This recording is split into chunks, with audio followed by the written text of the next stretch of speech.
नमस्कार, मैं हूं आपके साथ मैत्री और आप देख रहे हैं हमारा खास शो राग बिहारी। कल से सोशल मीडिया पर एक वीडियो वायरल है नीतीश कुमार का, जहां वो एक कार्यक्रम में पहुंचे हैं। आयुष डॉक्टरों को नियुक्ति पत्र बांट रहे हैं और उसी दौरान एक महिला का उन्होंने हिजाब खींचा। इसके बाद कई तरह के बयान आए, कई तरह के उन पर आरोप लगे, पहले के भी वीडियोस वायरल हुए। लेकिन इसी बीच आरजेडी की तरफ से एक ट्वीट किया गया इस वीडियो के साथ और उसमें ये लिखा गया कि नीतीश कुमार की मानसिक स्थिति फिर से सही नहीं है और उनको इस्तीफा देना चाहिए।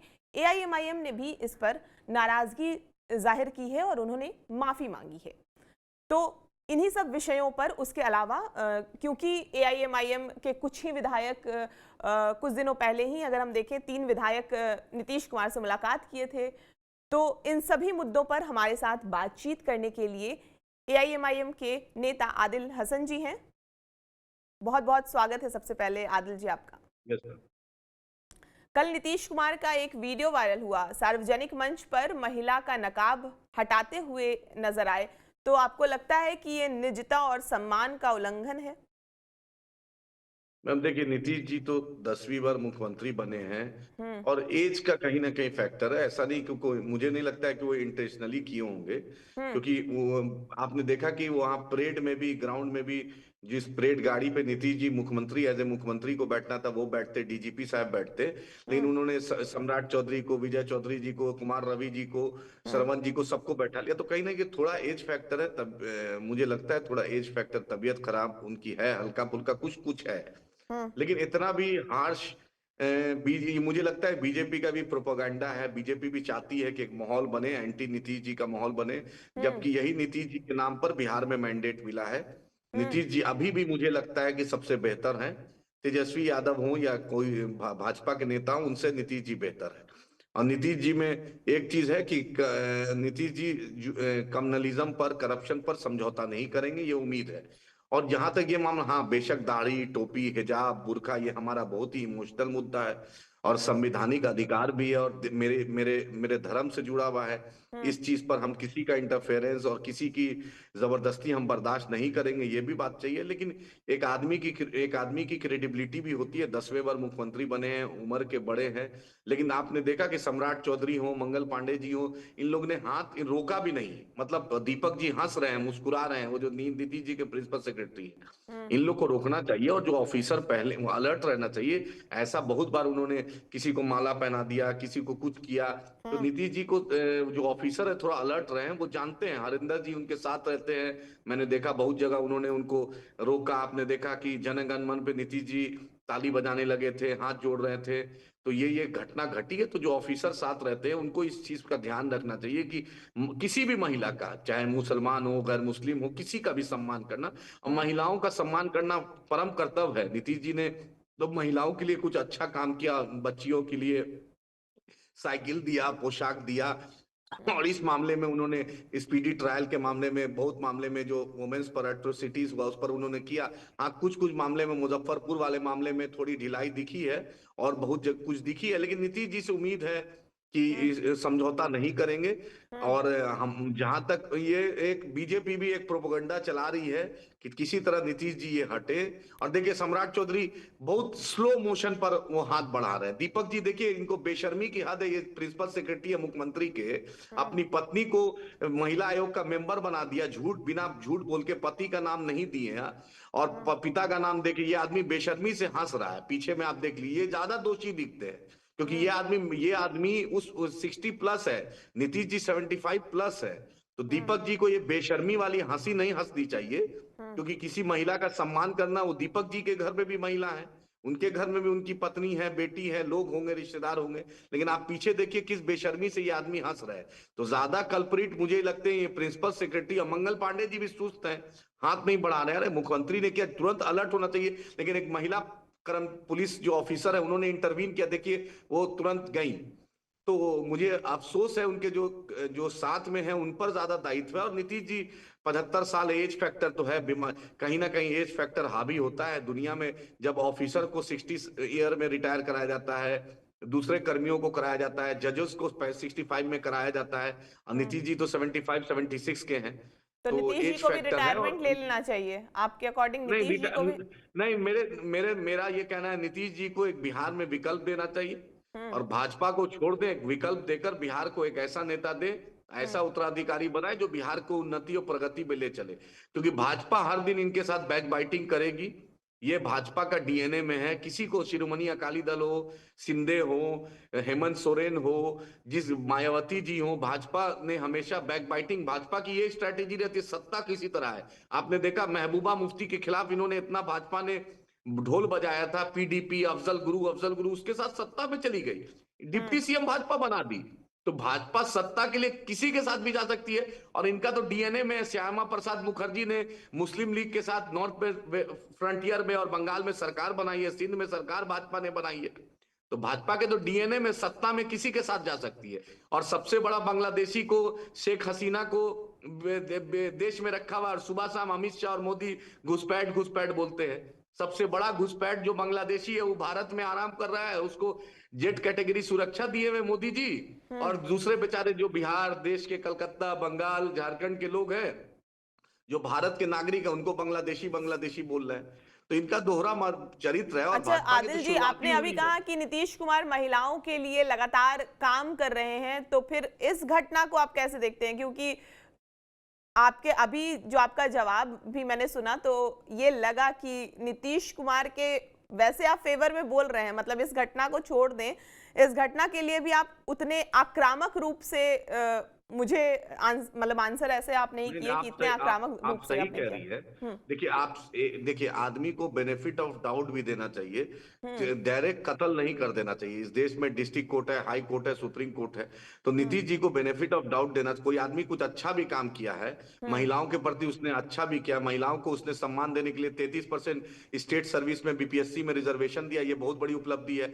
आज हमारी बहन गोपालगंज से, छपरा से, कटिहार, पूर्णिया, अररिया, किशनगंज से डिप्टी कलेक्टर बन रही है, ऑफिसर बन रही है। तो ये भी बड़ी बात है। तो इसलिए मुझे नहीं लगता इंटेंशनली उन्होंने कुछ किया, लेकिन जो लोग साथ में थे उनको रोकना चाहिए था, उनको इंटरवीन करना चाहिए। दीपक जी जिस बेशर्मी से हंस रहे हैं, ये अफसोस की बात है। मंगल पांडे जी रिएक्ट नहीं किए, सम्राट चौधरी जी को तो रोकना चाहिए था। अरे वो आदमी 75 76 के, एज फैक्टर होता है, और सब मेरा भी होगा, किसी का भी होगा, इंसान है। तो इंसान यही तो जो आरजेडी भी तो यही कह रही है कि अब मानसिक स्थिति, अब स्वास्थ्य उनका सही नहीं है, तो उनको रिटायर हो जाना चाहिए अब। मैम तो आरजेडी को पूछिए, लालू जी को भी रिटायर होना चाहिए, रबड़ी जी को भी रिटायर होना चाहिए। किसी पावर लालू में जी नहीं भी है ना। राजद सुप्रीमो है। मैम राजद सुप्रीमो है तो रिटायर होकर दूसरे को मौका दे। भाई वो राजद सुप्रीमो के नाम पर प्रिविलेज लेते हैं ना, हर जगह प्रिविलेज लेते हैं ना। आखिर नेशनल प्रेसिडेंट का जो पॉलिटिकल प्रिविलेज लेते हैं ना, मत ले, वो भी रिटायर करें, वो भी चले जाएं वृद्धाश्रम में, कहीं चले जाएं, आराम करें। आप सब कुछ कीजिए। और नीतीश जी अभी राजद के साथ नीतीश जी आएंगे तो तेजस्वी ऐसा इस्तकबाल करेंगे, नीतीश जी सबसे योद्धा हो जाएंगे। नीतीश जी से अच्छा कोई आदमी नहीं रहेगा, नीतीश जी सबसे सेहतमंद हो जाएंगे। तो अपनी मतलब के लिए सिर्फ डफली नहीं बजाना चाहिए। और नीतीश जी एक ईमानदार आदमी, आज तक 20-25 साल हो गया बिहार के चीफ मिनिस्टर बने हुए, 10वां बार है। बताइए, डायरेक्ट करप्शन का चार्ज नीतीश जी पे नहीं लगा है। और लालू परिवार में ऐसा कोई आदमी नहीं है जिस पर करप्शन का चार्ज नहीं लगा। अच्छा, कुछ और दिन सत्ता पहले ही इनको मिलेगी। अख्तरुल इमान जी कुछ दिन पहले ही कोचा धामन विधायक सरवर आलम और जोकीहाट के विधायक मुर्शीद आलम से के साथ मुख्यमंत्री नीतीश कुमार से उन्होंने मुलाकात की। तो क्या उसके बाद कई तरह की बातें सामने आई कि क्या एआईएमआईएम के विधायक टूटेंगे, क्या नीतीश कुमार की पार्टी को नंबर 1 पे लाने का दायित्व जो है वो एआईएमआईएम के पास है? मैम देखिए, क़यामत के सुबह तक जब तक नीतीश जी भाजपा में रहेंगे, क़यामत के सुबह तक हम इस गठबंधन में नहीं जाएंगे। मेरे 5 एमएलए रिजाइन कर देंगे तब भी हम उस गठबंधन में नहीं जाएंगे। एमआईएम का वजूद सबसे पहला वजूद की लड़ाई है जो बीजेपी के खिलाफ है, और क़यामत के सुबह तक हमारे अस्तित्व की लड़ाई है, और हम बीजेपी के खिलाफ थे, हैं और रहेंगे। नीतीश जी अगर इस गठबंधन को तोड़ते हैं तो सबसे पहला पार्टी अगर जो इस्तकबाल करेगा, स्वागत करेगा, उसका नाम एमआईएम रहेगा।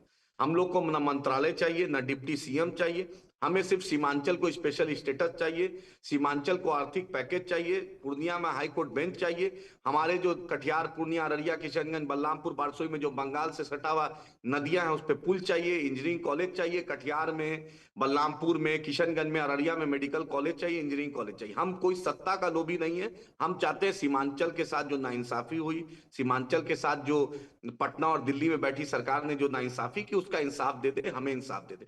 नीतीश जी ने बिहार को एक अच्छा चलाया है, जरूर वो भाजपा के साथ गए हैं। उम्मीद है कि नवादा में जो मॉब लिंचिंग हुई, जो बिहार शरीफ का, उनके गृह जिला का लड़का जो मर गया अथर, उसको, उस मरहूम के उस घर जाएं, उनको मंत्री को भेजें, 25 लाख रुपया दें, उनकी उसकी जो विधवा को नौकरी दें, उनके बच्चों का पढ़ाई का करे, और जो लोग दोषी है उस पर स्पीडी ट्रायल करे। आपने देखा कि किस तरीके से क्योंकि एक समुदाय विशेष से आते हैं वो लोग, और तेजस्वी यादव के ने एक ट्वीट नहीं किया है। तेजस्वी यादव टोपी पहनते हैं और मुसलमानों का वोट लेने का दावा करते हैं, लेकिन तेजस्वी यादव और उनकी मंत्री, उनका पूर्व मंत्री, उनका कोई सचेतक, मुख्य सचेतक, कोई एमएलसी गया तक नहीं है। समझ लीजिए, इनका दोहरा मापदंड देख लीजिए आप। कांग्रेस का उमैर खान जो माइनॉरिटी के प्रेसिडेंट थे स्टेट के, बिहार शरीफ से चुनाव लड़े, वो आदमी बिहार शरीफ का है जो मरा है, और वो आज तक गए नहीं। इमरान प्रतापगढ़ी पूरा बिहार घूम घूम के मुसलमानों का रहनुमा बन रहे थे, वो इमरान प्रतापगढ़ी अभी तक नहीं आया है। उमैर खान इनके माइनॉरिटी के अध्यक्ष है और इमरान प्रतापगढ़ी नेशनल प्रेसिडेंट है,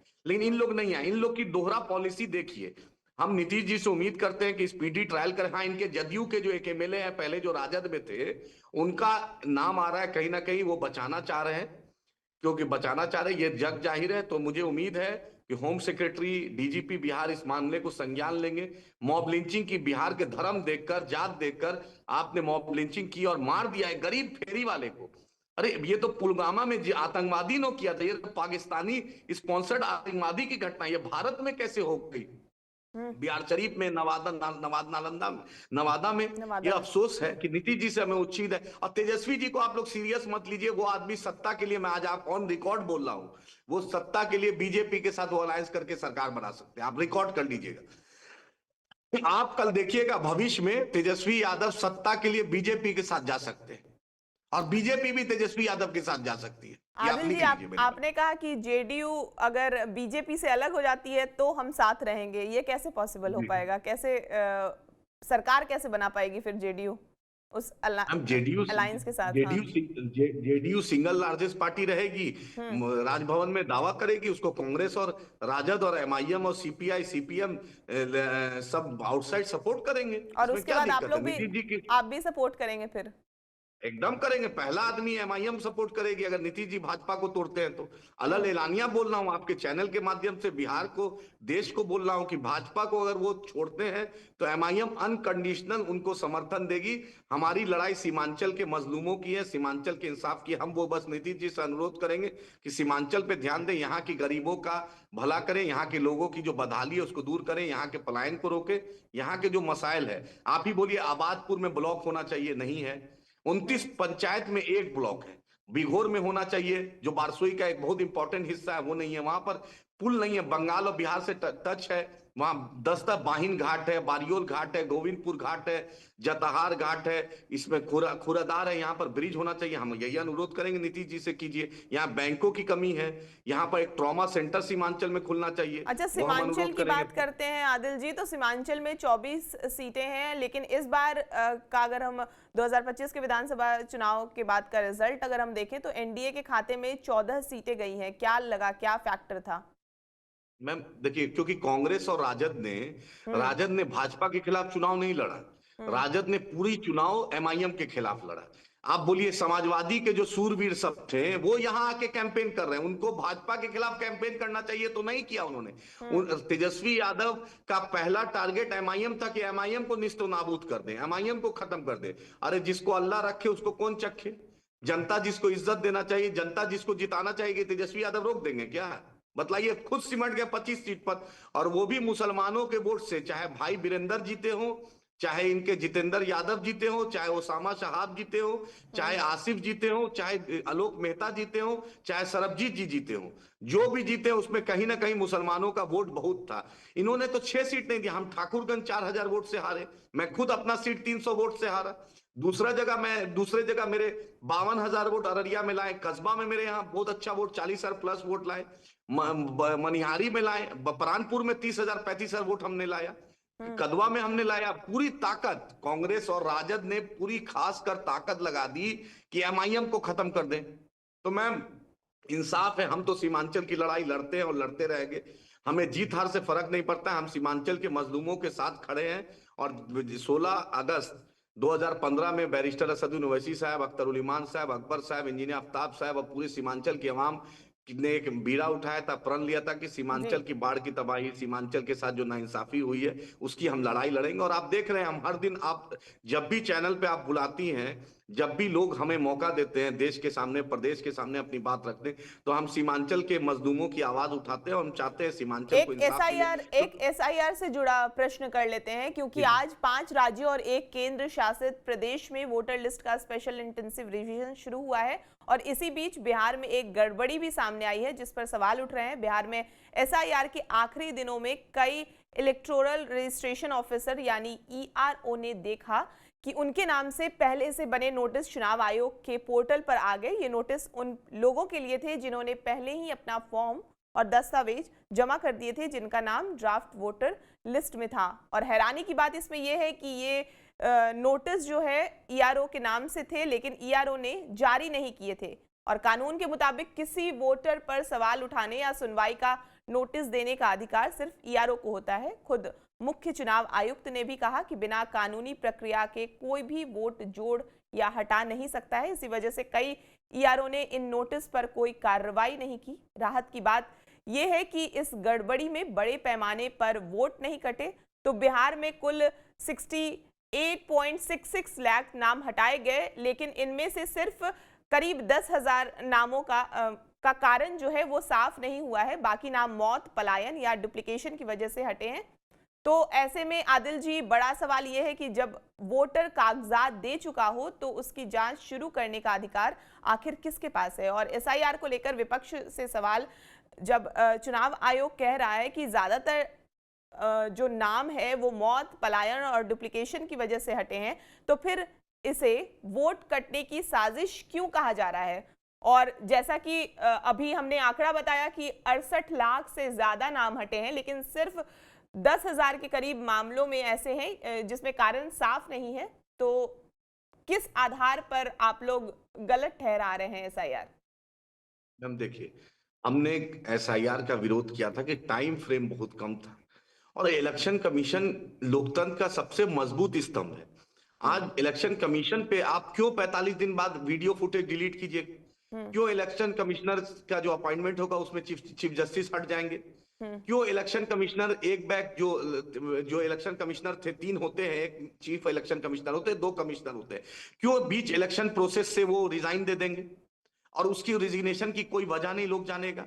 हम, क्योंकि वो जो अभी गणेश कुमार साहब होम मिनिस्ट्री में अमित शाह जी के साथ रहे हैं और हमारा ये एक उनका क्वेश्चन है, भाई लोकतंत्र में हम सवाल करेंगे ना, हम बरतानिया सरकार में नहीं ना है, हम किंगशिप में नहीं ना जी रहे हैं, सऊदी अरब नहीं ना, ये देश लोकतंत्र है। बाबा साहब अम्बेडकर ने संविधान में हमें ताकत दी है, इज्जत दी है, हमें आवाज दी है, हमें बोलने का अधिकार दिया है, तो ये देश सबका है। तो इलेक्शन कमीशन पर कभी सवाल आज तक देश ने नहीं उठाया। आज हर आदमी, केरल से लेकर कन्याकुमारी पे, केरल में जाइए, कश्मीर जाइए, गुजरात जाइए, अरुणाचल, आसाम जाइए, कहीं ना कहीं आम लोगों में ये एक दिमाग में सेट है कि इलेक्शन कमीशन कहीं ना कहीं बीजेपी से इन्फ्लुएंस है, बीजेपी के दबाव में काम करता है। तो भाई आप क्लियर कीजिए। शेर शायरी करते हैं इलेक्शन कमिश्नर, आपको शेर शायरी करने के लिए नहीं बोला गया है, आपको लोकतंत्र के मंदिर को मजबूत करने के लिए बोला गया। आप चीफ इलेक्शन कमिश्नर हैं, तो ये शक होता है। हमने एसआईआर का विरोध किया था कि टाइम फ्रेम कम दिया, और उसके बाद आज नरेंद्र मोदी जी की सरकार, अमित शाह जी को बताना पड़ेगा, जो सीमांचल और पूर्णिया में आके बोले थे घुसपैठ,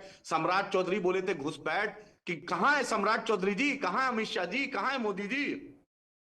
दिखलाइए एक भी घुसपैठ, एक भी घुसपैठ दिखा दीजिए, एक भी बांग्लादेशी आप दिखा दीजिए, तब ना आपकी बात पे क्रेडिबिलिटी होगी। सिर्फ सीमांचल को आके आप बदनाम कीजिएगा, यहाँ के लोगों को बदनाम कीजिएगा, तो जनता तो सवाल करेगी ना। इनका एमएलसी दिलीप जायसवाल जी जो कल तक प्रदेश अध्यक्ष थे, वो ये किशनगंज से जीतते हैं वो आदमी, मुसलमान वोटर उनको देता है। इनका तारकिशोर जी देता है, जीते हैं कटिहार से, इनका पूर्णिया से भाजपा एमएलए जीते, इनका प्रदीप सिंह जो एमपी है वो जीते हैं अररिया से। तो मुसलमान एरिया में आप एमपी एमएलए बनते हैं और मुसलमानों को गाली देते हैं।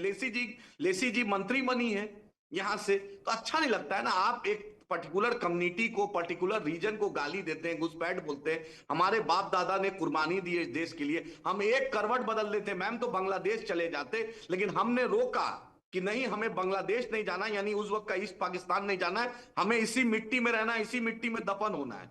तो ये हमारी क्रेडिबिलिटी है, उस पर आप सवाल उठाते। बांग्लादेश किशनगंज से 20 किलोमीटर दूर है, पूरे लोगों ने रोका कि हम ईस्ट पाकिस्तान में नहीं जाएंगे। और सबसे ज्यादा आतंकवाद के खिलाफ, पाकिस्तान के खिलाफ अगर कोई बोलता है तो बैरिस्टर असदुद्दीन ओवैसी साहब, हम लोग बोलते हैं, और हम पर आप क्वेश्चन करते हैं, जबकि आपका राष्ट्रीय अध्यक्ष बंगारू लक्ष्मण जी रक्षा दलाली कर रहे थे। अजहर मसूद को कंधार भाजपा अटल बिहारी वाजपेयी जी ने छोड़ा, नवाज शरीफ के हम बिरयानी खाने मोदी जी गए, और जिन्ना के मजार पर सर्टिफिकेट देने उस मजार पर अडवाणी जी गए, और हम पर सवाल होता है तो तकलीफ होती है ना मैम। हम लोग भी आदिल इंसान जी, हैं। इस सारे विषयों पर हम आराम से कभी तफसील से बात करेंगे। अभी फिलहाल वक्त हो चला है, तो बहुत बहुत शुक्रिया, आप हमसे बातचीत किए।